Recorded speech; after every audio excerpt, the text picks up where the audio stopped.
Welcome back to Learn English by 24/7 Stories. Today's story is an emotional and inspirational tale called The Old Man and the Empty Chair. As you listen, you will learn new English vocabulary, new sentence patterns, and a life-changing message about gratitude. So sit back, relax, and enjoy the story, because sometimes, a simple moment can change your whole perspective. Ethan Miller was a 12-year-old boy who noticed things most people ignored. While his friends spent their evenings shouting over football matches or chasing each other around the playground, Ethan preferred quiet corners. He liked watching people, studying their habits, and imagining the stories behind their faces. His mother often teased him, "You're going to be a writer one day," because Ethan never missed a detail, not even the smallest one. Every afternoon after school, Ethan walked to Maple Leaf Park with a juice box in his hand. He would sit on the same old bench near the fountain, unzip his backpack, and pretend to do homework. But in reality, he spent most of his time observing. Children ran, teenagers joked loudly, and elderly couples walked hand in hand. Everything felt ordinary, except for one thing. The old man with the empty chair. Every day, exactly at 5 p.m., the old man arrived. He wore a brown coat even when the weather was warm, a flat cap that looked older than Ethan himself, and he always carried a small blue thermos. But the strange part was not the thermos. It was the second wooden chair he brought with him, always polished, always clean, always placed carefully beside him. He would set down his cane, unfold his own chair, then gently place the empty one next to it. Sometimes he even brushed off invisible dust from it, as if preparing it for someone important. Then he sat quietly, staring at the sunset, with the empty chair beside him, waiting. For weeks, Ethan watched him from a distance. "Why bring an empty chair?" he whispered to himself. "Is he expecting someone? Or remembering someone?" His curiosity did not fade, it grew heavier, like a stone in his pocket. Finally, one Thursday evening, when the wind was cool and the clouds were turning gold, Ethan could not hold his questions anymore. He stood up, took a deep breath, and walked across the park toward the old man. His heart thumped loudly. What if he gets angry? What if he thinks I'm rude? But a voice inside him whispered, "Ask. You'll never know if you don't." When Ethan reached the chairs, the old man looked up slowly. His eyes were warm but tired, the eyes of someone who had lived many years and carried many memories. Ethan cleared his throat. Excuse me, sir." The old man smiled gently. "Yes, son. I always see you here," Ethan said nervously, "and you always bring this empty chair. I was just wondering, why?" The old man didn't answer immediately. Instead, he turned his gaze toward the chair. His fingers brushed across its wooden surface with a softness that surprised Ethan. "You noticed," the old man said quietly. "Yes, sir. I notice everything." The old man chuckled softly. "A rare gift these days." A moment of silence followed, soft, peaceful, like the pause after a deep breath. "What's your name, son?" the old man asked. "Ethan." "Well, Ethan," the old man said, folding his hands around his cane, "this chair belongs to someone I loved deeply. Someone who is no longer here." Ethan looked at the chair again, suddenly seeing it differently. "Was it your wife?" he asked hesitantly. A tender smile appeared on the old man's lips. "Yes. My wife. Her name was Lily." Ethan sat down on the grass beside him, his school bag still hanging from one shoulder. "What was she like?" The old man looked at the setting sun as though it held her face. "She was the kind of person who made ordinary days feel special. She loved people, loved gardens, loved life. She would sit right here beside me every evening. And we would watch the sun go down, just like this." Ethan's chest tightened. "Where is she now?" The old man took a deep breath, a slow, trembling breath. "She passed away 2 years ago." The wind blew softly, carrying leaves across the ground. Ethan looked at the empty chair again, and now it didn't look empty at all. It looked meaningful. So you bring the chair, because you miss her? The old man shook his head slowly. No, son. I bring it because I'm grateful. Grateful for the time I had with her. Grateful for the memories. Grateful that love existed, even if it didn't last forever. Ethan had never heard gratitude described like that. But doesn't it make you sad? He asked quietly. The old man smiled, but it was a smile mixed with emotion. Missing someone is not sadness, Ethan. It is proof that they mattered. People think grief is a burden, but it is really a reminder of love. Ethan hugged his knees. I never thought about it that way. The old man turned and looked at the boy gently. And what about you, Ethan? Who do you forget to be grateful for? Ethan opened his mouth, and closed it again. He thought about his mother packing his lunch every morning, his father driving him to school even when tired, and his little sister who always waited for him at home. He thought about how often he complained, about chores, homework, vegetables, early mornings. Maybe, a lot of people, he admitted. That's how life is, the old man said. We take things for granted until they disappear. The park grew quieter. The sky turned pink and purple. The old man stood slowly, holding his cane in one hand and touching the empty chair with the other. It's getting late, Ethan. Time for you to go home. He paused. Tonight, before you sleep, think of 3 things you're grateful for. Just 3. Ethan nodded. I will, sir. The old man smiled and walked away, carrying one chair, leaving the other one behind. For a moment, Ethan watched the chair standing alone in the golden evening light. It looked empty. But somehow, it felt full. That night, Ethan lay in his bed staring at the ceiling. His room was dark except for the small night lamp glowing softly beside him. He thought about the old man's words, be grateful for 3 things. It sounded simple, but when Ethan truly tried to think of 3 things he appreciated, he realized how carelessly he had been living. He whispered into the darkness. My mom, my dad, and my sister, Mia. His voice was soft, almost shy, as if he was admitting something to himself for the very first time. The next morning, when his mother handed him a lunchbox, Ethan didn't just walk away like he usually did. He looked at her and said, Thanks, Mom. She blinked in surprise. Oh. You're welcome, she replied, smiling brighter than usual. A small thank you had created a big moment. At school, his mind drifted again and again to the empty chair and the old man's gentle voice. His classmates didn't notice his silence. They were busy talking about a football match and new video games. But Ethan felt like he was standing on a different planet. That afternoon, he rushed to Maple Leaf Park earlier than usual. Maybe the old man would arrive early today too. Maybe he could ask more questions. Maybe, he just wanted to listen. But when he reached the usual spot, the old man wasn't there yet. Instead, something else caught his attention. The empty chair.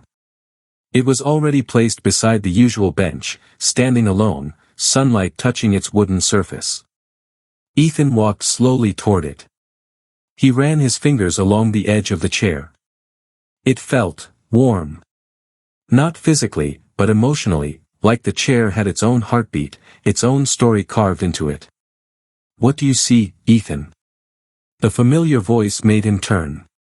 The old man was walking toward him, one careful step at a time, cane tapping gently against the ground.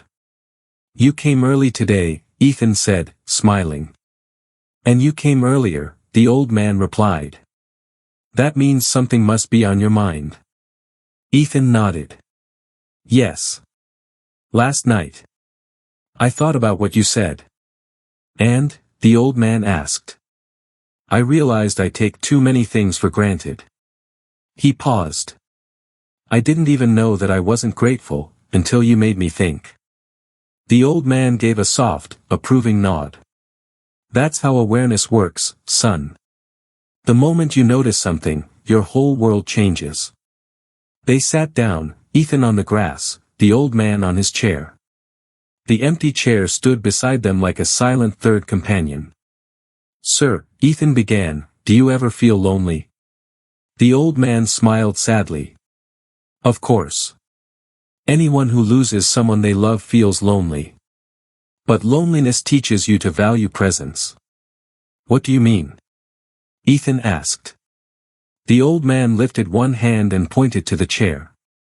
"When Lily was alive, I never thought much about this chair. It was just a chair. But after she passed away, this chair became a memory, a reminder, a story." He paused, eyes glistening.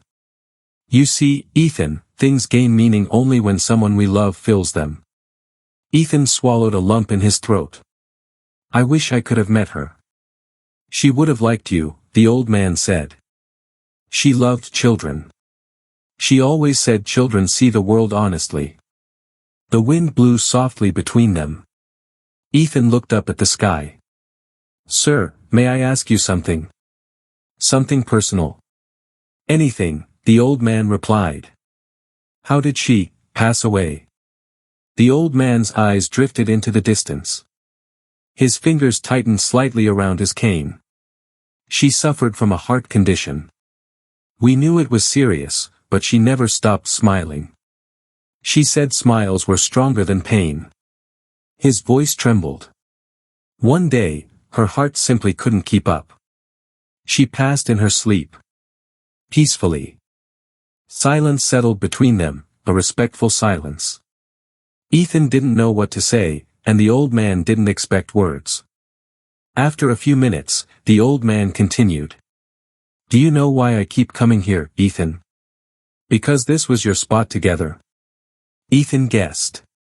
"That, yes. But also because sitting here with the empty chair reminds me."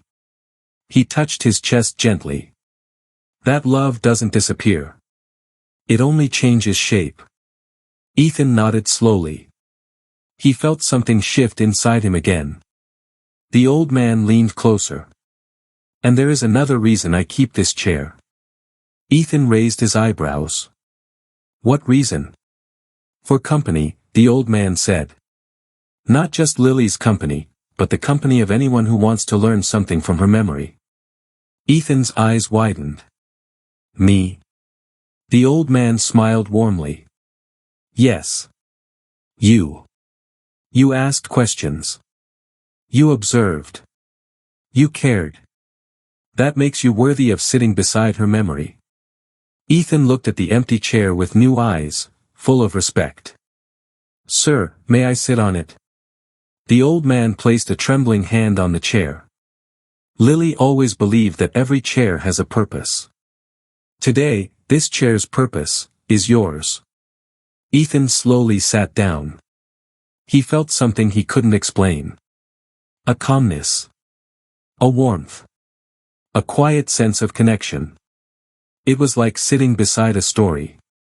The old man watched him with eyes full of emotion. "Thank you, Ethan," he whispered. "For respecting her presence." Ethan smiled softly.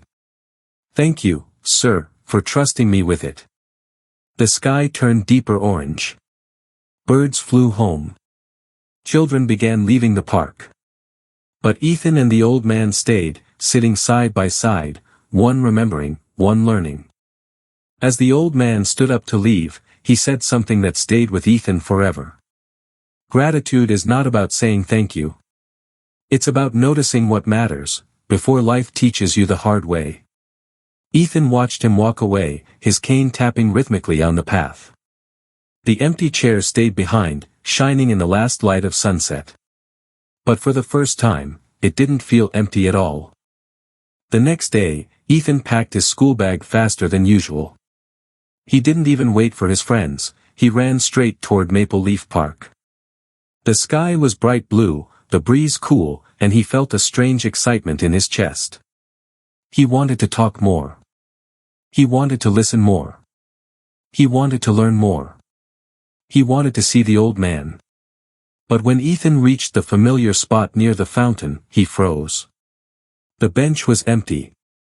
The grass was quiet. The chair was gone. Both chairs.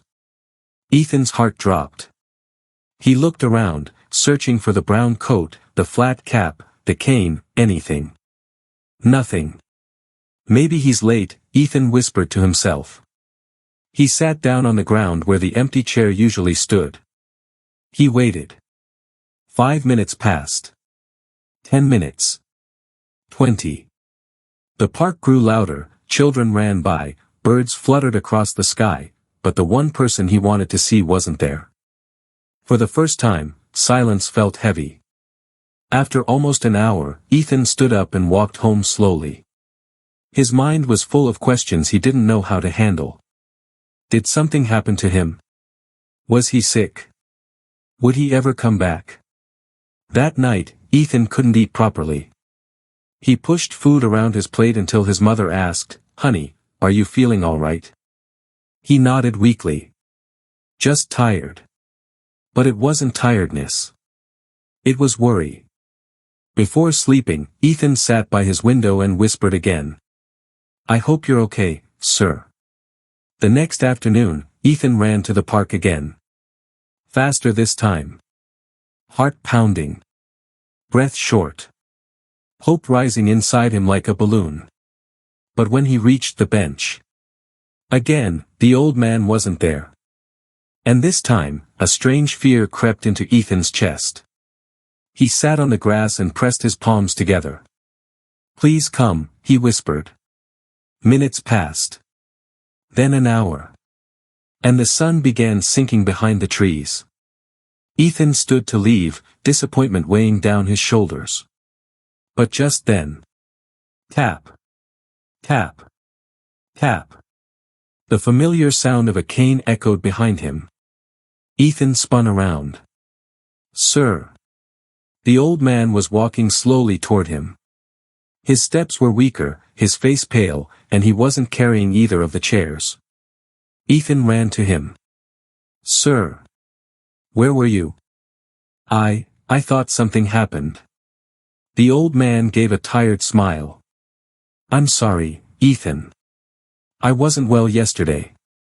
I needed rest. But your chair, both chairs. I didn't have the strength to bring them today," the old man said. Ethan noticed the tremble in his hands. He looked thinner, older, almost fragile. "Sir, are you okay?" "I'm fine, son. Just tired." But even Ethan could tell it was more than that. They sat on the bench instead this time. Silence hung between them, not peaceful silence, but worried silence. "Ethan," the old man said slowly, "may I ask you something?" "Of course." "What did you learn from sitting on Lily's chair?" Ethan took a deep breath, thinking carefully. "I learned that love doesn't end. It becomes a memory. And memories don't disappear unless we stop remembering them." The old man's eyes softened. "Anything else?" "Yes." Ethan looked down at his hands.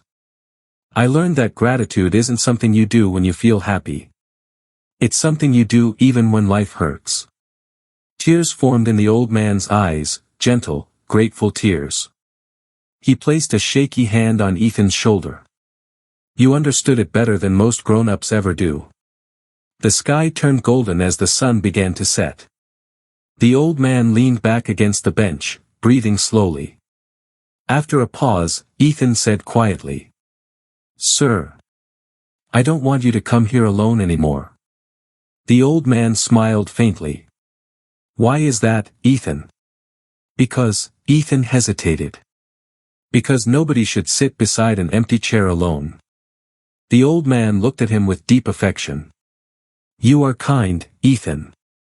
Very kind. But the empty chair is not loneliness. It is remembrance." "But," Ethan's voice broke, "remembrance shouldn't hurt." The old man gave a gentle laugh. "Sometimes it does. But sometimes, it heals." He looked at Ethan carefully. "I want to tell you something important." Ethan leaned closer. I won't be able to come here much longer, the old man whispered. My health, it's fading faster than I expected. Ethan froze. His throat tightened. His eyes burned. No, no, sir. You can't say that. The old man rested a hand on Ethan's cheek. Life doesn't stop, Ethan. Not even for love. Only memories last forever. A tear rolled down Ethan's face. He didn't wipe it away. The old man continued in a soft voice. When I'm gone, the chair will remain. And if you ever feel lost, or ungrateful, or lonely, come here. Sit on it. Remember what I told you. Ethan swallowed hard. But I don't want you to go. No one wants to lose the people they love, the old man replied. But gratitude helps us survive the loss. They sat together, no empty chair between them, no distance, just a silent bond stronger than words. As the sun finally sank, the old man stood up, leaning heavily on his cane. Goodbye for today, Ethan. See you tomorrow, sir, Ethan said quickly. You'll come, right? The old man smiled weakly. If life allows me. I will. Ethan watched him walk away slowly, disappearing behind the trees. But something inside him knew. Tomorrow might not come. Thank you for listening to this story on Learn English by 24/7 Stories. As promised, here is today's new English learning. New word, compassion. Meaning, deep kindness and understanding for someone who is suffering. New sentence. A little compassion can change someone's life. If you enjoyed this story, make sure to like, share, and subscribe to the channel. Click the bell icon so you never miss our next English learning story. See you in the next video. Keep learning, keep growing.